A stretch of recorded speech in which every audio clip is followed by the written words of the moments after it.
Hürmetli vatandaşlarım, bugünkü leksiyemizi başlayımız. Leksiya dersi Gazi Rozu Washington'dan sözlerimiz. 2 gündün biri bulup ötken vaziyet ve vakalar sizlerge allaqachon ma'lum bo'ldi.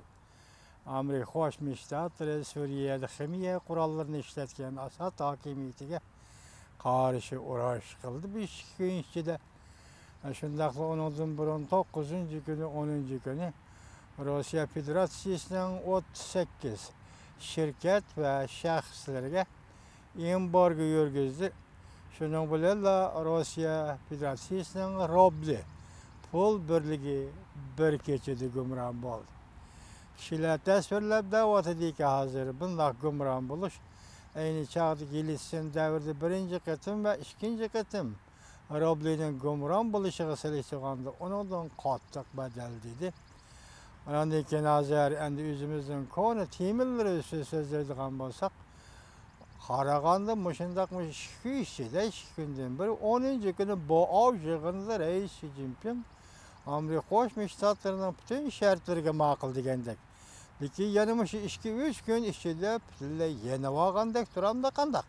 Chunki Aqsaroy va Prezident Trampning savdo masalasi bo'yicha Jungo'ga o'zgartgan maydon yana o'zgarish bo'lgandek turdi.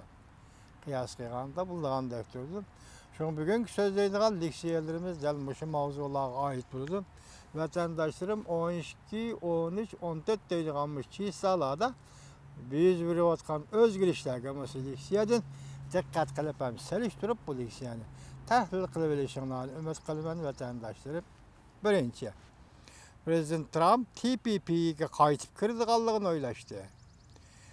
Endi Jungo'ga qayta tamojni beja qo'ymaydigan bo'ldi. Bu 12-kunda xabarjimi bo'ldi. Mavzular xabar 4-oyning 12-kuni Dovitor betida e'lon qilindi. Xabar mundaq boshlandi. Amerika Qo'shma Shtatlarining Prezident Trump TPP savdo tashkiloti qaytib kelishni o'ylashimiz deb jakarlash bilan birga Jungo bilan Amerika qayta bir-biriga yangidan tamojni beja qo'yishmaydi deb ko'rsatdi. Bloomberg agentligiga 4-oyning 13-kuni xabar qilib bunday ko'rsatdi.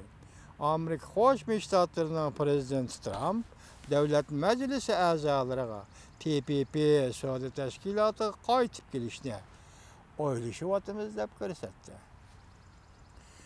100 milliard dollar atrofida Jungo'dan import qilingan tovarlarga tamojni beja qo'yamiz deb tahdid solgan Prezident Trump 4-oyning 13-kuni bunday ko'rsatdi. Ikki davlat eng oxirgi hisobda bir-biriga yangidan tamojni beja qo'yishmaydi.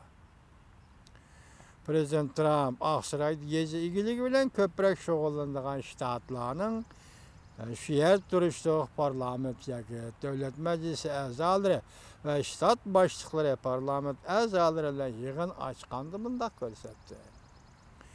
Hozir biz suhbat turyapmiz. Ular bizga adil muomala qiladi deb hisoblaymiz. Ya'ni Jungo bilan suhbat qilyapmiz. Ular bizga adil muomala qiladi deb hisoblaymiz. Xabarda bunday ko'rsatildi. Bu so'z iboralar ikki cho'ng iqtisod davlati tamojni beja masalasi texmatik elishib bozorda tavrinish yuz bergandan keyin dunyo bozorida tavrinish yuz bergandan keyin Prezident Trump hukumat o'tirg'i chiqargan yarna bir qatimliq yarashish signalidir deyildi xabarda.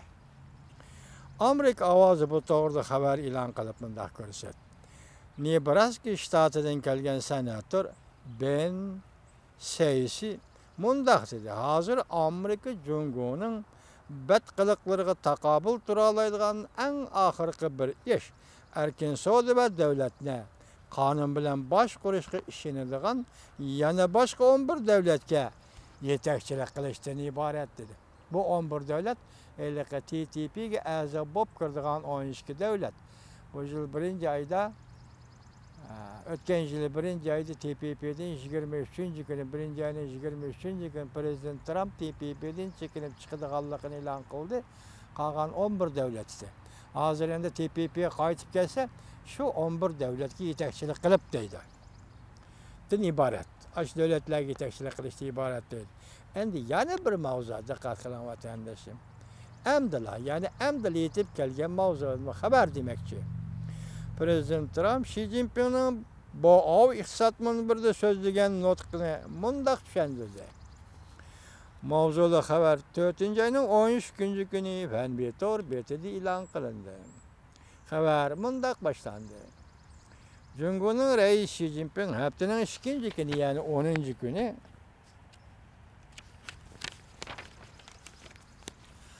bu Asya münbirde notq sözlep bu Asya münbirde notq sözlep aqlimlik hukukunu qoğdaşını küçeytimiz. Import qilishni tashabbuskorlik bilan kengaytib, mashina qatorliq import qilingan mallarga qo'yiladigan tamoyna bejini ham kemaytimiz deb ko'rsatdi. Amerika Qo'shma Shtatlarining prezidenti Trump 13. kuni yana mundaq ko'rsatdi. Reis Xi Jinpingning nutqi, yani bu avda so'zlagan nutqi ko'plagan, hatto barliq savdo qorg'onlarini elib taşını delillep birdi. Prezident Reis Xi Jinping'in bu avda sözlügen nutqi barliq savdo qorg'onlarini elib etishni delillep birdi. Prezident Trump Cumhuriyetçiler Partisining parlament a'zolari bilan ko'rishganda bundaq ko'rsatdi. Amerikaning yezigilik mas'ulotlari Jungoning adil muomala qilishiga erishmadi. Lekin prezident Xi Jinping bilan telefonda suhbatlashgandan keyin Jungoning ichki qismida Amerikaning kalago'shi hadab sotilishga boshladi. Yani Amerikaning ba'zi mas'ulotlari Jungoning ichki qismida sotilishga boshladi. Prezident Trump bundaq ko'rsatdi. Bundan keyin Jungo hamda Amerikaga adil muomala qiladigan bo'ldi. Demak, hozir Amerika Qo'shma Shtatlarining prezidenti Trump 10. ayının, 4. ayının 10. günü Reis Xi Jinping'in bu avda sözlügen sözüdün tesirlendi boğay, yaki başkıcı olsun. Hazır düşendirip neymi devatıdı, endi bu devlet bizge adil muamele kılıdığan boldu. Yani Amerika'ya adil muamele kılıdığan boldu deyip kayıt kılıbatıdı Prezident Trump. Prezident Trump, Jungo tarafından Çavuşan meselesinde zor yardım kılganlığını medihilep, arkadan yana Prezident Trump bir az vaqt o'tgandan keyin Çavuşanning rahbari Kim Jong-un bilan suhbatlashishga tayyorlanayotganligini, bu suhbatning nihoyat katta suhbat bo'ladiganligini tilga oldi. Demak, bu yerda Prezident Trump nima deydi? Avval Saudiyada Reis Xi Jinping bu avjig'ini shundoq dedi. Shunga endi Jungo Amerikaga adil muomala qiladi deb hisoblayman dedi. İkincisi, Çavuşan meselesi, sohbat doğrusu yani bir yardım kıldı. Yani şuna bu Çavuşan meselesi, Çavuşan ile ötküzüldüğün sohbat, kat sohbat buludu da hüküm kıldı hazır. Şuna enlikti ki yani bir mavzuğa dikkat kılın. Bugün Amerika matbuatları, Prezident Trump Jungo'da ok kalmadı. Dedi de görsetti mavzuğla haber. 4. ayının 13. gün Duvitor bitide ilan kılındı. Kilin Duvitor bitide ilan kılındı. Görüyorum. Haberinin Amerika Jungo Soğudu Urişi kısmında mundaq görüstüldü. Washington Post'si gazeti 4. ayının 13. günü haber kılıp mundaq görsetti. Amerika Qo'shma Shtatlarining prezidenti Trump 4. ayının 13. günü Aqsaroyda mundaq dedi. Biz Jungo bilan nihoyat yaxshi muhokama olib bordik. Bundan keyin nima ish yuz berdi? Biz qarab turyapmiz. Biz 50 milyard dollarlik boj qo'ydigan bo'ldik. Arqadilla Jungoning mallariga yana 100 milyard dollarlik tamoyna beji qo'ydigan bo'ldik. Sen bilamsan, ma'lum vaqtga yetganda ular yani Jungolikning qo'lida atadigan ok kalmaydı. Dikkat vatandaşım. Sen bilemsen, ma'lum vaqtga yetganda ular yani Jungolikning qo'lida atadigan ok kalmaydı. Mening deganlarim esingda bormi? Her yılı 500 milyar dolarlık kızıl rakam Suudi uğraşıda mağlup bolsak bolmaydı. Her yılı 500 milyar dolarlık kızıl rakam. Köpçükket. Suudi uğraşıda mağlup bolsak bolmaydı. Menin bunu Suudi uğraşı digim yok. Fakat Suudi söhbeti digim var.